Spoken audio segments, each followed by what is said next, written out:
This is Umar Ahmed for IFL TV, proudly sponsored by Everlast. I'm at the headquarters of Frank Warren. We're going to do something slightly different today, Frank. For once, I'm not going to be asking the questions. They're going to be directly from the fans. Ah, right, good. So yeah, just a bit of a different one today. The first one is actually from one of your fighters, a bit of a light-hearted question. It's from Troy Williamson. Who's Frank's best 154-pound fighter?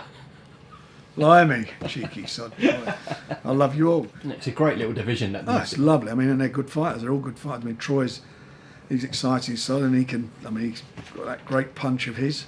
So, and he's a nice fella. So, Troy, we love you dearly. But go and win that British title, and then we can make an in-house big fight between you and Hamza. Okay, next question is from 26 Payne. How has Frank adapted when his company has moved from Sky to BoxNation and now BT? How did he find leaving Sky and then setting up BoxNation? At any point did he think it wasn't going to work through the lack of channel exposure in terms of BoxNation? And also he adds on, did he seek BT or vice versa? So a lot there. So we'll talk about the transition from kind of Sky to BoxNation to BT. Right, well what happened was that, I think, we talked about this in the past. I left Sky basically a year before my contract was over. And the reason I left with then is because the state of mind of the then head of sport, Barney Francis, was that, he was cutting back on boxing. And I think there were about 3 or 4 of us as promoters at the time had deals. And the deal he was proposing for the following years that we got 8 dates each.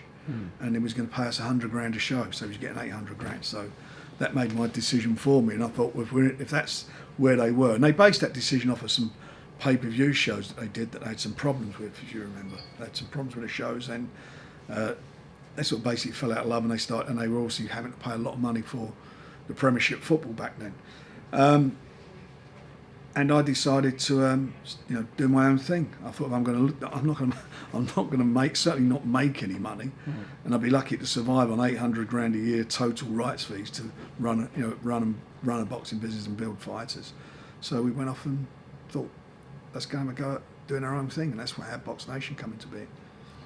And then also, setting up BoxNation, did you think it was a big risk through the lack of exposure? It was a massive. Well, we started day one with no subscribers. I mean, it wasn't like you're taking over a business. I mean, it was day one nothing. But we built it up into a position where I think it was, sort of breakthrough fight for us was when we did the Klitschko and Chisora fight, which done okay, and then all that trouble in Germany with David Hay, and that became a big fight, and we did that fight and we did big numbers on that. I bet you we done more numbers on that than the DAZN fight's done at the moment in the UK on subscription, and we weren't charging £2 then, which I think they're about £10 for the thing, and that did well. And we started building a base up with it, but it was tough. I mean, we invested a lot of money, and we lost a lot of money. I mean, we was losing money continually every year. I mean, and I compare it with DAZN. Obviously, DAZN's better funded than we were. I mean, at the time I had a partner, Bill Ives, who's unfortunately passed away, owns Raynham Steel. They were one of the biggest steel stockholders in Europe, and we sunk a lot of money into the business. But Salem Blavnik owns DAZN. And I mean, they've been posting losses of $1.5 billion a year, I think, for the last 2 years. So it's tough. It's not an easy job. They got a tough job, so they probably understand now how difficult it was. And I remember at the time, our opposition, Matchroom, saying it could die. Nobody wants to watch boxing like that, and you've got to be with a big organisation. And he was very lucky that what happened to him is that BT did come into being. Within a few months of me leaving, they come into being, and I think that really livened Sky up as far as thinking itself, we've got competition now, and they obviously got some football Premiership. They wound up getting the Europa. They wound up getting the Champions League, BT, and they were terrified. I think that they were going to start, getting stuck into the boxing, so they reinvested in boxing. So that I'd left, so he was lucky. Whatever it was, 9 months. 10 or 12 months later, whatever it was, that they decided they'll dip their toe back in the water and start reinvesting in it. So that was it. And BT, it took them a couple of years, but then they spoke to us immediately. But we had BoxNation on the go, and we had to make in the end a commercial decision. I mean, we invested nearly between us, we invested nearly 30 million quid into the business. So would you say it was mutual? Did you seek BT? Did they seek you? Was it a mutual kind of? It was a mutual thing, really, you know, and it turned out to be a good thing for everybody concerned. Okay, the next question is from Everything Boxing. What is the most rewarding bit about being a promoter, Frank? For me, the most rewarding thing is sitting there on the night when you've been involved, getting a really great fight together, and all the shenanigans and all the crap that goes on leading up to it. You know, a lot of things the public don't, you know, they surmise they know, but they don't know half of the things that go on, and sometimes it can be quite boring, sometimes it can be quite annoying, but eventually once you get it over the line and you're sitting there and you're watching it, and especially if it's a great fight, then it's you know, that's very satisfying. And I've been very privileged, you know, since I've been in the business now, is it 43, 44 years now, to have been involved in some really spectacular fight nights, and I've enjoyed them over the years and met, you know, people I never dreamt to meet when I was living in Priory Green Estate Council flat in Islington. You know, so I've been blessed, I've been lucky, and every time I sit there and there's a big fight on, I do think to myself, you know, how lucky I am to probably have the best seat in the house. Harry Lane has asked, what was his biggest setback in terms of boxing, and how did he overcome that? When I came into boxing, it was very difficult to start with because it was a closed shop. There was only one TV company there was only two TV companies, BBC and ITV, and only one of them were broadcasting any fights. ITV were only buying overseas fights back then. They had no interest in the domestic market.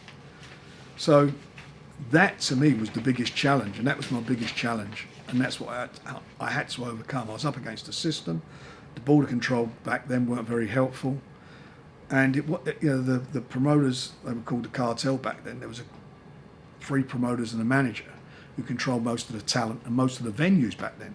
There was only a couple of venues in London really that you could promote on a regular basis, and they had exclusives on them, and it was very difficult, and that for me was my biggest challenge. Okay. Because if I hadn't come through that, I wouldn't be doing it. Okay, Andrew's asked, since he's been a promoter, what does he think is the best event or show he's ever put on in terms of card quality, and how did it do in terms of numbers and money generated? It's funny, it's different eras, different decades. You know, I mean, immediately you think to what generates a lot of money was the first pay-per-view, which we did on Sky, which was Frank Bruno defending his title in Vegas against Mike Tyson. That was a big fight. It was a big fight in America. You know, it was a big fight in America. Done big numbers on pay-per-view there with Don King and myself.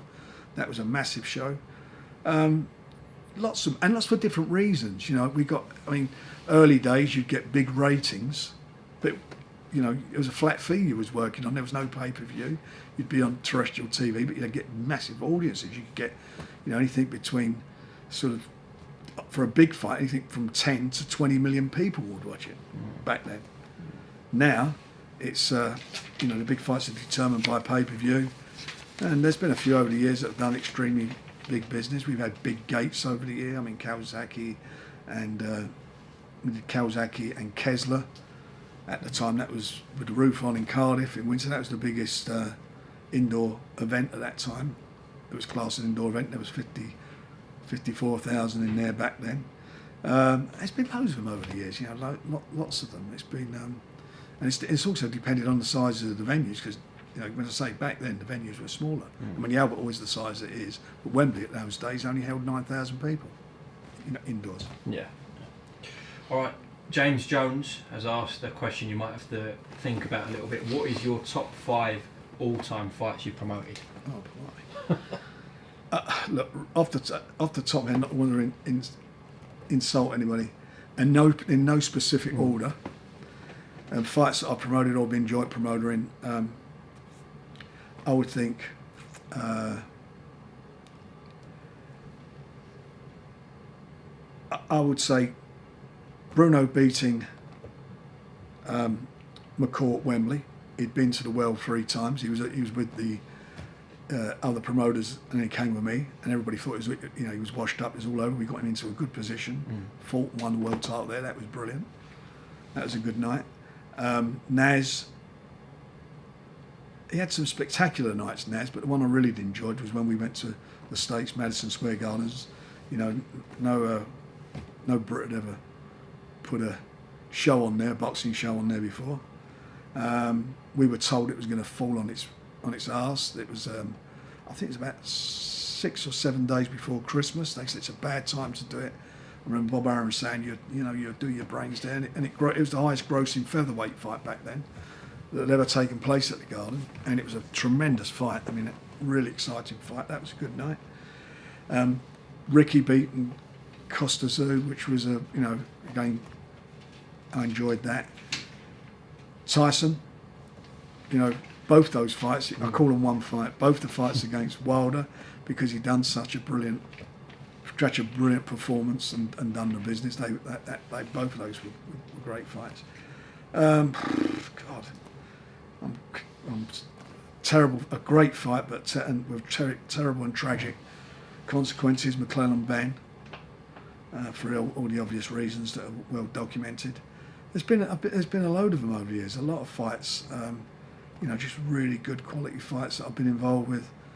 I enjoyed all of them. I mean, and I still do. When I just think over the last few years as well. I thought when Billy Joe Saunders and Eubanks, I thought that was a very competitive and a good fight for different reasons for me. It was on the undercard of Tyson and Chisora, and I fancied Chisora to beat Tyson that night, and the place was, quite busy. But that was a good. Those two, that was a good fight. Steve Collins in Cork against Chris Eubanks when he beat him. There's been a lot of them, and it's very difficult to sort of pin one down. I've been, as I say, mentioned earlier in the earlier question, I've been blessed and been lucky to be involved in a lot of good fights and continue to be involved in them. Just to add to that, I know it's not a question from here, but you were talking about venues, etc. there. Have you ever, or would it be a regret if you retired and didn't promote a fight at Arsenal? Oh, absolutely. I'm determined to do that. I'm determined. In fact, we were there yesterday with JOYCE. He was fighting on Saturday. He's got a tough fight. Hopefully he come through. And I'd like to see him get it on there next year. Yeah. He's an Arsenal fan. Okay. World title, maybe a rematch with Daniel Dubois, or he wins the world title, or both of them. Daniel's now an interim champion. They win some form of, they win a world title, whatever they get. What a big place that would be. That'd be a monster, wouldn't it? Down the road. Do you think Joe in the right fight could do 50, 60,000 there? I think the right fight, yeah. I mean, you look at it and people think, it's about promotion, isn't it, at the end of the day? I mean, unfortunately, we've been in unique circumstances the last year, so we're not been able to promote how we would like to, do the things we'd like to do, especially with a live audience, which helps to make an event more, more colourful, and obviously gives it more atmosphere. But yeah, I know we can build them into a big fight happening there, and we will do it. We will do it. Right, I need to stop helping myself asking my own questions. Back to the fans. More Memes has asked, what is one aspect of the 90s era of boxing promotions that you wish still existed? The 90s? Yeah. Handshake deals. People's words were their bond. Does that still exist at all right now, or not? Not as much as it did, that's for sure. I mean, there's an old adage, handshake's not worth the paper it's written on these days. And that's how it seems it turns out. But no, look, every era is different. Everything's. I mean, when you're living in the moment at that time, where it's the 70s, 80s, all the way through, whatever you're in, you're dealing with that particular that environment, that business environment. That's what you're working in. How people watch the sport. As I mentioned earlier on, it was just on one channel. It became on 2 channels. Now it's on lots of channels. It's all changed. They can watch it, stream it, watch it all sorts of different ways. If you wanted to watch a big fight from the States, you had to go to the cinema at 5 o'clock in the morning, pay 20, 25 quid. A lot of money back then to watch a fight. Leicester Square, Odeon and things like that. Now it's pay-per-view. It's delivered to your home. Various different ways. So you just adapt to the particular time and era that you're in. And a great exponent of that has been Bob Arum. You know, he's the one person who's older than me in the sport. And, you know, look what he's done over the years. He's been very innovative and worked very hard all the way through, and he's still at the top of his game. Mm. So it's just, you know, it's dealing with the environment, and you're right, you're in, more importantly, trying to form and establish good relationships within the business with people you're working with. Okay, this question is from Boxeo Logic. How do you assess the progress of the remaining fighters from the original BT deal photo, and why do you feel like you were unable to keep many of the premier boxers included in that deal? So we'll go through. I haven't got the photo. Who's in the photo? We'll go one by one. So yeah. Let's start with Daniel Dubois, his progress from that photo. Well, he got involved he did really well. Got involved in one of the biggest domestic heavyweight fights in years. In a very good fight up until the end of it. And he's since come back, and he's now the WBA interim champion. So he's still a young man, and he's in a good position to challenge for the full title, and will do. So, you know, a glitch, whatever you want to call it, but it's up to him. He's back in up and running now, and come back and got himself into a good position. So I'm pleased where he's at this moment in time. And I think it's fair to say, when that photo was taken, he certainly wasn't a marquee name in British boxing, but now he certainly is. He only had what, 7 senior bouts as an amateur. No one knew him. We've done a great job with him. So what do I think? I think we've done a great job. Everyone knows who he is.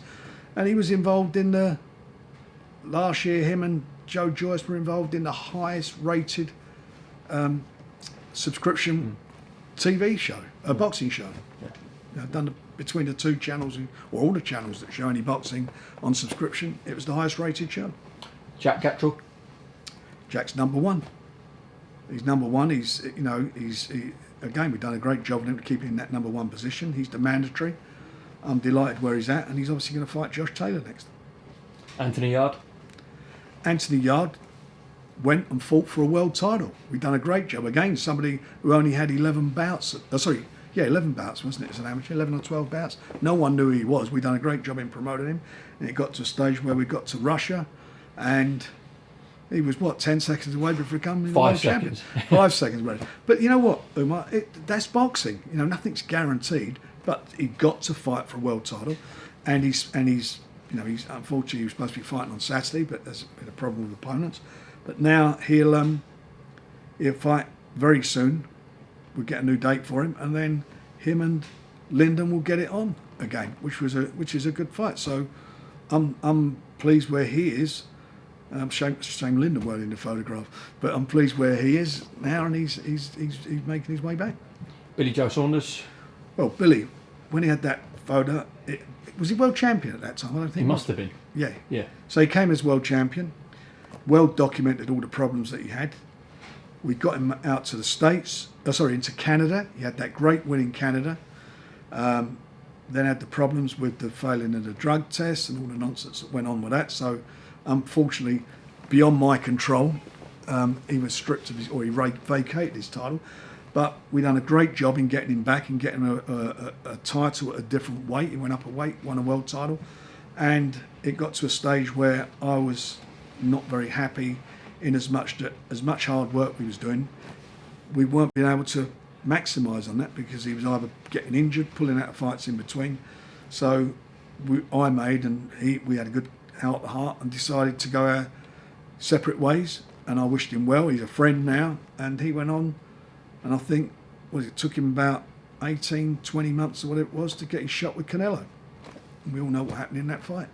But he'd have got the fight with Canelo anyway if he'd have stayed, but if we'd have stayed together. So he left. When he left, how do I feel about that?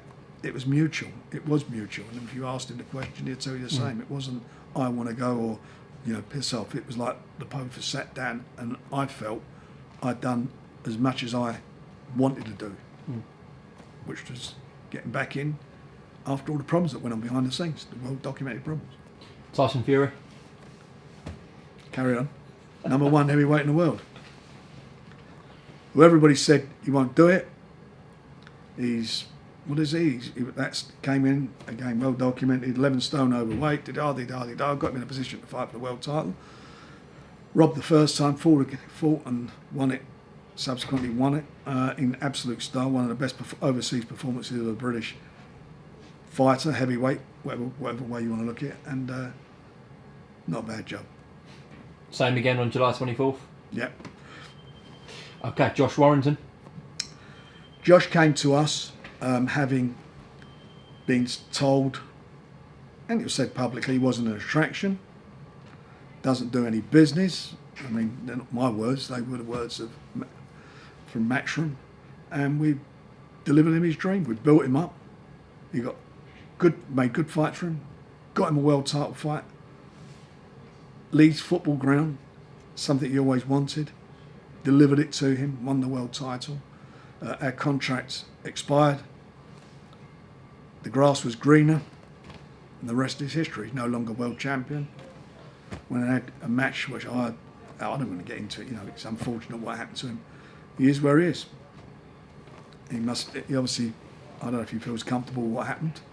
That's upset, you know, but you know that's yesterday's news. But I delivered for him, big time. Liam Smith. Liam won the world title with me, as you know. Again, do you know I really regret with Liam, because I like Liam and I had a really good, you know, got on well together, and I had a lot of respect for Liam, a lot of respect. He had those couple of good fights with Liam Williams, and he felt the grass was greener, and I didn't want to stand in his way. I look at it at the end of the day. I think, you know, what is it going to cost me to get him to where he needs to be? You know, what fights I've got to do. You know, I can remember where he's at. How am I going to make this work? Because he fought Canelo. Weren't bad, was it? We got him a fight with Canelo. He got a big payday for that. It's probably his biggest payday. And cut a long story short, I wish now that we hadn't, right? Because I could have got him back in a position to fight for a world title again. I know I could have. But you know, you better ask him what's happened with his career now. It's you know, I don't think anything significant happened since. Okay, moving on from that question, Matt Pullen. But what about the fight? You know, you got to think about where we are as well with fighters. It's, you know, it's a moving feast with boxers. You know, boxers come and go. Yeah, at the moment I think we've got about, who we got? We've got, mentioned Jack earlier, Ponce. Yeah. Both number one mandatory challengers for the various organisations to Josh Taylor. We've got Daniel Dubois, as I mentioned, interim champion. We've got Zach Parker, WBO number one. He's the mandatory challenger to Canelo, so he's in a great position there. JOYCE, he's now the mandatory. Mm. So you know, I look at that and I think to myself, you know, that's how it is. They're all in a mandatory position. Obviously Tyson's there, Sonny Edwards, and we've got a wealth, as you know, of great young talent that's breaking through it. And you know, I think over the next year or so, we're going to see some real, you know, some of these youngsters come through and really going to do some good business. Mm. Yeah, people like Hamza Shiraz and Dennis McCann, we haven't even mentioned. Right, yeah. That's what I'm saying. It's a roster of those, and we've done a real good job bringing them through. All right, this from Cole Frampton came on board. Oh, he was in that photo. Sorry, I forgot that. Yeah, Cole. I just thought about Cole come through. Cole was he became interim champion, didn't he? And then went on to have his title fight. So you know, we've done a good job for our guys. And then obviously Cole retired. And obviously that massive night at Windsor Park as well for him. We delivered him his dream. That's where he wanted to fight. We delivered him his dream. Okay, this is from Matt Pullen. If you could make a Super 6 style heavyweight tournament, but had to have 3 fighters that you used to promote at heavyweight and 3 of your current heavyweights, who would they be and who would come out on top? 3 who used to be with us. Yeah, and 3 current. So I think your 3 current are pretty obvious in Tyson, Joe and Daniel. Am I right? Well, the other 3, I'm not saying who I used to promote, but you'd like to see AJ in there. No, this is only fighters who've been under your banner. Oh, under that. All right, under my banner. So your 3 current ones, I think Tyson, Daniel and Joe are the obvious ones. Bruno. And then your 3 ex-ones, Frank. Bruno. I'll put Chisora in, because you know you're going to get a fight. Yeah. It'd make up the numbers. And Herbie Hyde. Okay. Won a world title with me. So you've got Herbie Hyde, Frank Bruno, Derek Chisora, Tyson Fury, Daniel Dubois and Joe Joyce. Matt's asked who comes out on top. At this stage, if those guys that you mentioned were at their peak of their careers, and I think a couple of them are not at their peak. You know, you can't say Dubois and JOYCE are at their peak yet. But as it stands now, the one who's the best at them at the moment is Tyson. I think Tyson's the best heavyweight of his generation. where do you compare him to Lennox Lewis? I think Lennox and him would be a really, really interesting, exciting fight. And I think Tyson at his best, and I don't think we've seen Tyson at his best. That's really scary, that, isn't it? Well, because when he came back, you think about the weight he was carrying and so forth. You haven't seen him at his best, but then Lennox was in some tremendous fights. But I think at their prime, I would edge with Tyson. Okay. All right. Next question. Where are we? Okay. From Reese. What's his thoughts on purses being public knowledge? Does he think more transparency on what fighters getting paid would help the sport? I don't know really. I don't understand. How would it help the sport by people knowing how much they get paid? And also, boxers don't want to know how much they're getting paid. Do you want your salary published? This is not the BBC. We're not paid for by taxpayers' money. We finance the shows. But that's up to the boxer. I have no problem if a boxer would say this is how much I've earned. That's up to him. That's his prerogative. But all these deals that we do, the norm is they don't want it to be. They don't want what they're getting paid to be made public. And I've got to be honest, I don't think I want to be making it public how much I'm paying people. Yeah, that's a fair comment.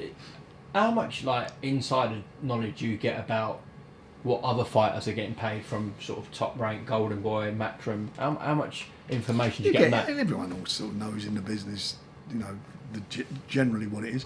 But you've got to remember, at the top level, boxers get paid according to what the pay-per-view generates. 95% of the time, because that is the true indication of how much a boxer's worth, his value is, because the public are buying tickets and the public are paying to watch it on pay-per-view. So if it does well, they'll do well. The public don't buy it, and obviously they weren't interested by the fight, and that determines their true value. And that's why you think that Floyd Mayweather, how astute he is. For me, he's probably the best, not as a fighter, but probably the best promoter of the last 15 years or so, with what he's done with himself and how he's promoted himself and how astute he's been in picking opponents and so forth, he's fought, and how much money he's earned. So, and that's all down to his work. And remember, he's a fighter who never had any endorsements, because of some of the things that he said in the past and things that he did. He wasn't somebody who was carrying on, all the different brands were attaching their names to him. So he hit Forbes magazine about 5 or 6 times as the highest paid athlete. So his true worth is what the public will pay to see him.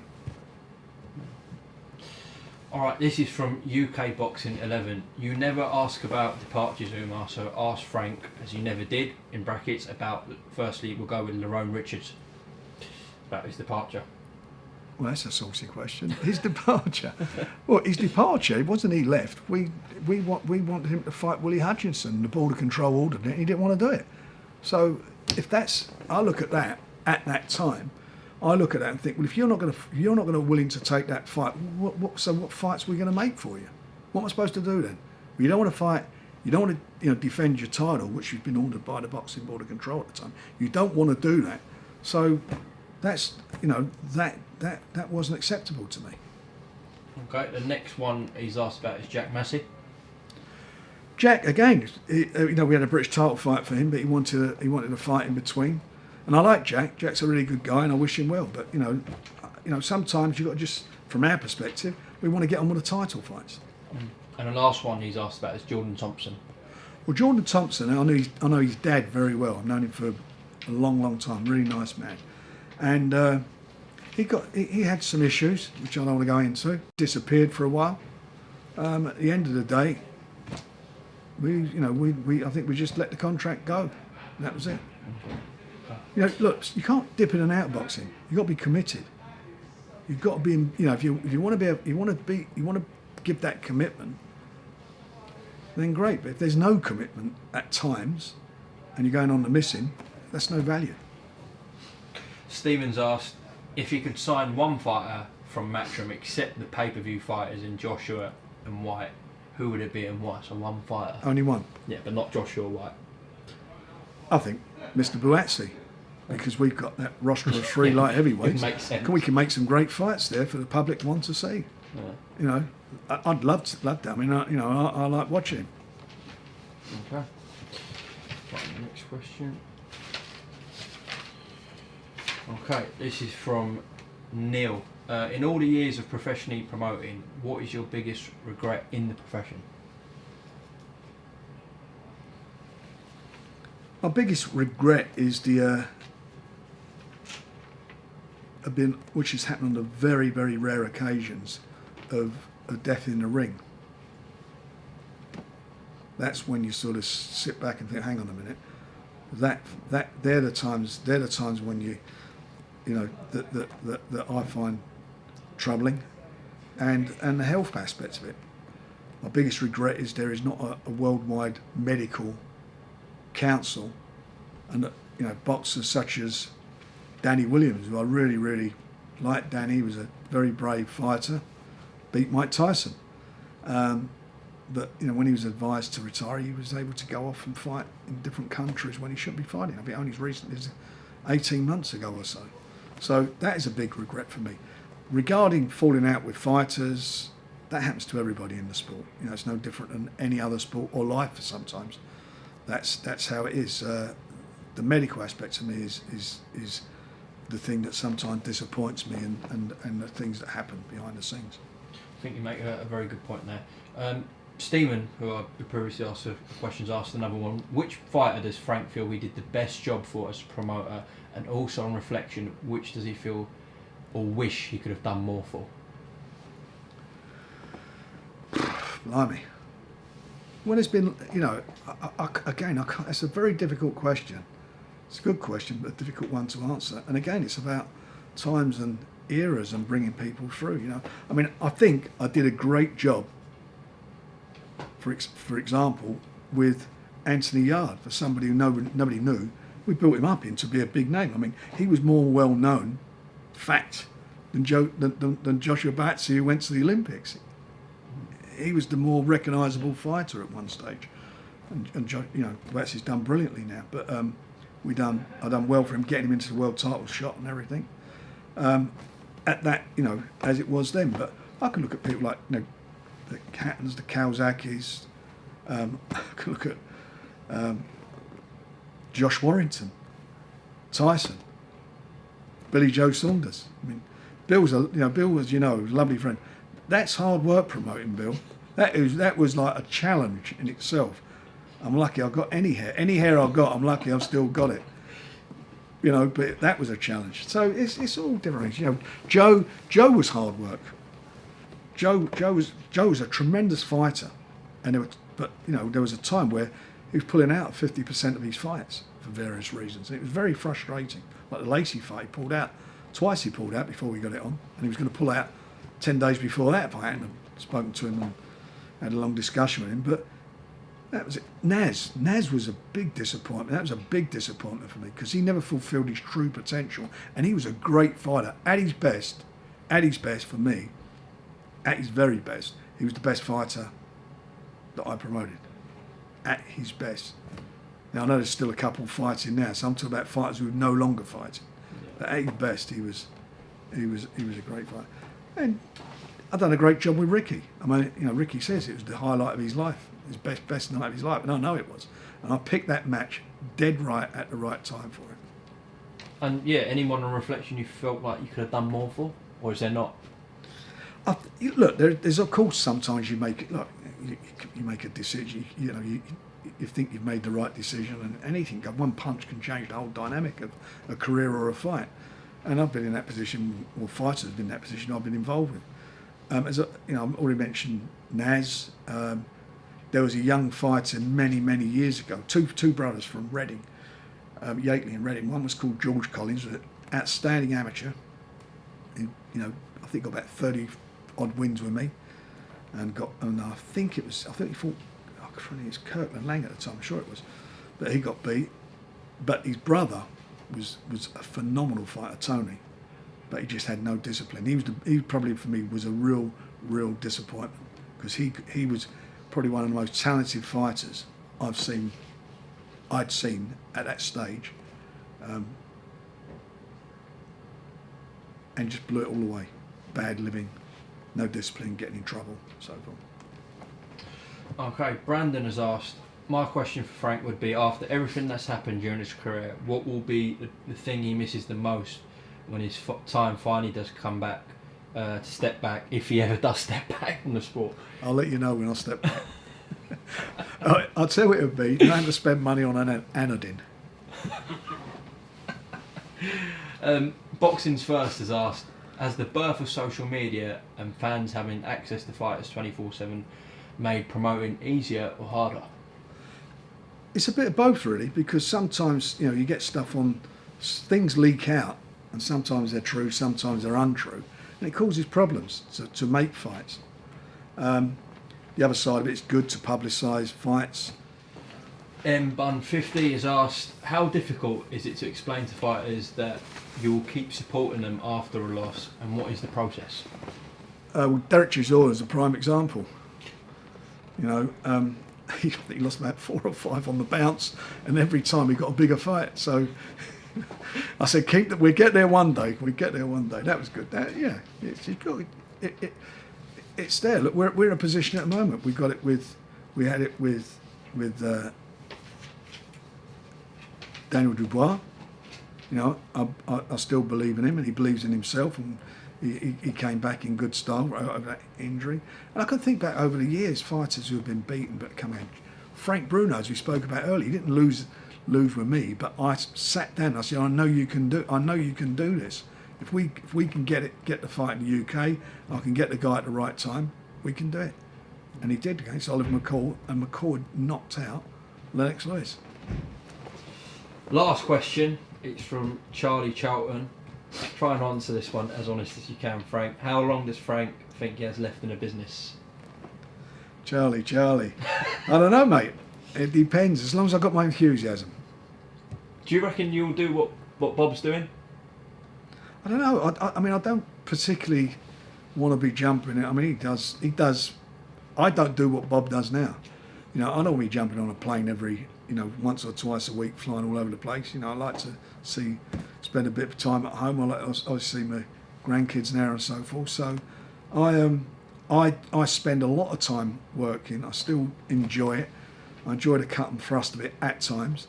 There's other times I think I could do without this, but the bottom line of all of it is I'll do it as long as I want to do it and feel like I want to be doing it. Do you not just feel like going to a beach or going to Spain and just living in the sunset? No? That's what old people do. Well, on that note... What do I want to be going later? What are you trying to get me... I've got go faster stripes on my Zimmer frame, mate.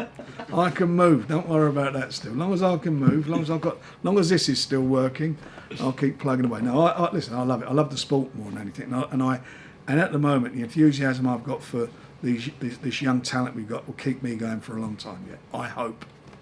Okay, on that note, Frank Warren, thank you very much for doing this Q&A. Thank you. And we'll speak to you soon. Obviously, fight week commences from tomorrow, so I'll speak to you tomorrow, all right? You will do, young man. Thank Cheers. You. I enjoyed the questions. Very interesting. It's nice to know what the fans are thinking. Matt Pullen, we'll see you at JOYCE TAKAM on the 24th. You've got 2 best tickets. Hope you enjoy the night.